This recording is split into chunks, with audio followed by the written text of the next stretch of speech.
ইবাদতের ক্ষেত্রে time maintain করা, জামাতের সাথে প্রত্যেক ওয়াক্ত নামাজ মসজিদে আদায় করেন কে? 5 ওয়াক্ত নামাজ জামাতে মসজিদে আদায় করেন, আলহামদুলিল্লাহ ম্যাক্সিমাম করেন। কিছু ভাইয়েরা হাত তুলতে পারেন নাই, তাহলে আপনি আপনার বাসায় আদায় করেন অথবা অন্য কোনো জায়গায় আদায় করেন। আপনাদের প্রতি অনুরোধ থাকবে আজকের দিনের পর থেকে 5 ওয়াক্ত নামাজ মসজিদে জামাতের সাথে আদায় করবেন। পারা যাবে ইনশাআল্লাহ? ইনশাআল্লাহ। ফজরের পর জোরে মানে আওয়াজ করে কোরআন তেলাওয়াত করেন কে কে? ফজরের পর প্রতিদিন আওয়াজ করে তেলাওয়াত করেন। এই সংখ্যাটা বেশি না, 1/3 ম্যাক্সিমাম করেন না। তাহলে আজকে থেকে আপনাদের প্রতি আমার প্রত্যাশা হবে আপনারা ফজরের পর আওয়াজ করে তেলাওয়াত করবেন। এই আওয়াজ করে তেলাওয়াতটা আপনার পরিবারের সদস্য, আপনি যেখানে থাকেন, মেসে থাকেন, হলে থাকেন, যেখানেই থাকুন না কেন, অথবা যে বাড়িতে থাকেন, সে আশপাশের মানুষের কাছে একটা দাওয়াতি মেসেজ যাবে। এই কোরআনের যে রুহানি শক্তি, কোরআনের যে একটা ইম্প্যাক্ট, এটা প্রত্যেকটা মানুষের মাঝে। তো এই রুহানি ইম্প্যাক্ট এটা আল্লাহ রাসূলুল্লাহ সাল্লাল্লাহু আলাইহি ওয়াসাল্লাম জামানা থেকে হয়ে আসছে। যেমন আমরা দেখি যে ওমর রাদিয়াল্লাহু তাআলা ইসলাম কবুল করেছেন। তিনি আল্লাহ রাসূলকে হত্যা করার উদ্দেশ্যে বাসা থেকে বের হয়েছেন, কিন্তু প্রতিমধ্যে যখন একটা প্রেক্ষাপট তৈরি হলো, উনি ওনার বোন এবং বউয়ের প্রতি প্রচন্ড প্রহার করতে লাগলেন। এবং একটা পর্যায়ে তিনি মানে উপলব্ধি করলেন কি এমন শক্তি যে তারা এত প্রহার, এত কিছু তাদেরকে কষ্ট দেওয়ার পরে রক্তাক্ত হয়ে যাচ্ছে, কিন্তু এরপর সেখান থেকে ফিরে আসছে না। তখন তিনি কোরআনকে দেখতে চাইলেন, শুনতে চাইলেন। যখন কোরআনের সেই সুমধুর এবং আল্লাহ তাআলার পক্ষ থেকে ওহীগুলো তিনি শুনলেন, ওনার হৃদয়ে গিয়ে সে আঘাত করলো এবং দেখা গেল একটা পর্যায়ে তিনি আল্লাহ রাসূলুল্লাহ সাল্লাল্লাহু আলাইহি ওয়াসাল্লামের কাছে এসে ইসলাম গ্রহণ করলেন। এজন্য কোরআনের যে ইম্প্যাক্ট, আপনাদের মুক্তার সাহেবরা আল্লাহ রাসূল সাল্লাল্লাহু আলাইহি ওয়াসাল্লামকে আদর্শিক কারণে বিরোধিতা করতো।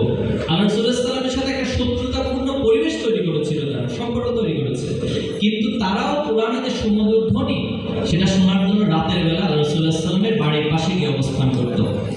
তা আমাদেরকে কোরআন আওয়াজ করে যেখানেই থাকি না কেন আওয়াজ করে তেলাওয়াত করব। একটা সময় ছাত্র শিবিরের দায়িত্বশীলদেরকে মানুষ এইভাবে করে চিনে নিত, তিনি যেখানে থাকেন সেখানে কোরআনের সুমধুর ধ্বনি শোনা যেত।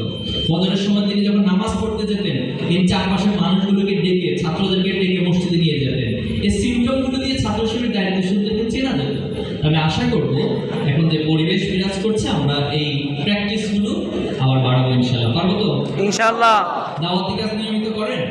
জি ইনশাআল্লাহ। তাহলে আমাদের একটা স্লোগান আছে, দাওয়াতে দিন প্রতিদিন দাওয়াতি কাজ করতে হবে, এবং যেখানেই ছাত্র সেখানে ইসলামের আহ্বান, আল্লাহর গোলামের মেসেজ পৌঁছানোর জন্য সেখানে আমরা পৌঁছে যাব। সেটা যদি খেলার মাঠ বা খেলার মাঠে চলে যাব ছাত্রদের কাছে, সেটা ক্লাসে চলে যাব, সেটা মসজিদে চলে যাব, অর্থাৎ যেখানেই ছাত্ররা অবস্থান করে, ছাত্রদের যে লোকেশনগুলো সবগুলোতে আমরা নিয়মিত গিয়ে দাওয়াতি কাজ করব। দাওয়াতি কাজ করতে ভয় পান কেউ? বাধা দেয়? বাধা দিলে তো ভয় পাওয়ার কোনো কারণ নেই, কারণ আমরা কার দাওয়াত নিয়ে যাই? আমরা কি কোনো ব্যক্তির দাওয়াত নিয়ে যাই? আমরা গিয়ে বলি যে আমাদের সভাপতিকে আপনাদের কাছে উপস্থাপন করতে আসছে, আসেন সভাপতির আদর্শের দিকে আসেন, এরকম কেউ বলেন? তাহলে আমরা কার দিকে ডাকি? আল্লাহর দিকে ডাকি। তাহলে সে আল্লাহকে লিল্লাহি মুলকুস সামাওয়াতি ওয়াল আরদ, আসমান জমিনে যা কিছু আছে সব কিছুর মালিক হচ্ছেন তিনি। আল্লাহু আলা কুল্লি শাইইন কাদির, পৃথিবীর সব কিছুর উপর শক্তিমান হচ্ছে আমার রব, আর সেই রবের দিকে ডাকার জন্য আমি এসেছি। তাহলে আমার মনের মধ্যে কোনো হীনমন্যতা নাই, কোনো ভয় নাই, কোনো শঙ্কা নাই।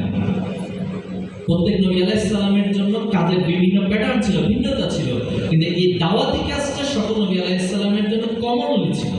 আনে আবুদুল্লাহ ওয়াজতানিবুত তাগুত। আমরা সমাজের প্রত্যেকটা ছাত্রের কাছে গিয়ে, আপনি যেখানেই দায়িত্ব পালন, থানায় দায়িত্ব পালন করছেন, উপশাখা, ইউনিয়ন, প্রত্যেকটা ছাত্রের কাছে আল্লাহর গোলামীর মেসেজ পৌঁছাবো, এই আশা আকাঙ্ক্ষার মধ্য দিয়ে আপনি দাওয়াতি কাজ করবেন। পারা যাবে ইনশাআল্লাহ? আমরা বর্তমান যে জাহিলিয়াত সমাজে বসবাস করছি, এখানে পর্দা রক্ষা করাটা অনেক সময় আমাদের জন্য কঠিন হয়ে যায়, কিন্তু আমি বিশ্বাস করি আমাদের প্রত্যেক সাথী ভাই তার পর্দাকে যথাযথভাবে রক্ষা করেন, কারণ যেটা আল্লাহর পক্ষ থেকে ফোর্স। যেহেতু আমি আল্লাহর সন্তুষ্টি নিমিত্তে আল্লাহর কাছে আত্মসমর্পণ করেছি, নিজের জীবনকে আল্লাহর রাস্তায় পরিচালনার জন্য শপথ নিয়েছি, এই জন্য প্রত্যেকটা ইস্যুকে আমাকে পুঙ্খানুপুঙ্খ 100% আল্লাহ তাআলা যে নীতিমালা, সেই নীতিমালার আলোকেই ফলো করতে হবে। আমাকে যেখানে তাকানোর সুযোগ আছে সেখানে তাকাইতে হবে, কিন্তু যেখানে আল্লাহ তাআলা বলছে না সেখানে তোমাকে তাকানো যাবে না, তুমি তোমার চোখকে নিম্নগামী করতে হবে, আমাকে সেখানে নিম্নগামী করতে হবে। সকল অবস্থায় কাকে ভয় করবো আমরা? আল্লাহ তাআলাকে। এজন্য আমরা আমাদের আল্লাহর ভয়ের মধ্য দিয়ে, কারণ আমি জানি আমি যাই কিছু করি সব কিছু আল্লাহ তাআলা রেকর্ড করছেন। কিরামান কাতিবিনা ইয়ালামুনা মা তাফআলুন। এমন কাল কিয়ামতের দিন শুধু এই কিতাব না, এই রেকর্ডেড কিতাব না, বরং আমার এই অঙ্গ প্রত্যঙ্গ প্রত্যেকটা শরীরে যা কিছু আছে তারাই সাক্ষ্য দিবে। আমি এই হাতকে আল্লাহ তাআলা যে জন্য সৃষ্টি করেছে, আমি যদি তার বিপরীত কোনো কাজে ব্যবহার করি, আল্লাহর নির্দেশের বাইরে কোনো কাজে ব্যবহার করি, তাহলে কালকে আমাদের হাত নিজে কথা বলা শুরু করবে আমার বিপক্ষে। আমি এই চোখকে আল্লাহ তাআলা যে জন্য সৃষ্টি করেছে তার বিপরীত কোনো কাজে যদি ব্যবহার করি, তাহলে কালকে আমাদের চোখ আমার বিরুদ্ধে সাক্ষী হয়ে দাঁড়াবে। আলিয়ামু নাখতিমু আলা আফওয়াহিহিম।